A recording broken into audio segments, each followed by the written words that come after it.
గోష్టి పెట్టుకు సాంబార్నువా భర్తనువా ఇంతమందిగా మాకు ఇంటికాడికి తీసుకొచ్చిస్తా ఉన్నాడు మాకు ఇంటికాడికి తీసుకొచ్చిస్తా ఉన్నాడు మా నోళ్ళు కొడతాడు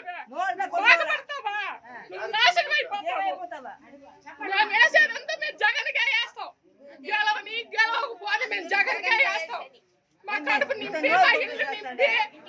మాకు లక్ష్యంగా ఇంటికి తీసుకొచ్చి ఇస్తా ఉన్నాడు చెడగొట్టావు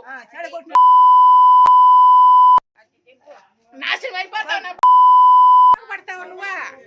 గోష్టి పెట్టుకు సాంబార్నువా భర్తనువా ఇంతమందిగా మాకు ఇంటికాడికి తీసుకొచ్చిస్తా ఉన్నాడు మాకు ఇంటికాడికి తీసుకొచ్చిస్తా ఉన్నాడు మా నోళ్ళు కొడతాడు బాధపడతావా నువ్వు నాశనం అయిపోతావా మేము వేసేదంతా మేము జగన్కే వేస్తాం గెలవని గెలవకపోతే మేము జగన్కే వేస్తాం మా కడుపు నింపి మా ఇల్లు నింపి మాకు లక్ష్యంగా ఇంటికి తీసుకొచ్చి ఇస్తా ఉన్నాడు చెడగొట్టావు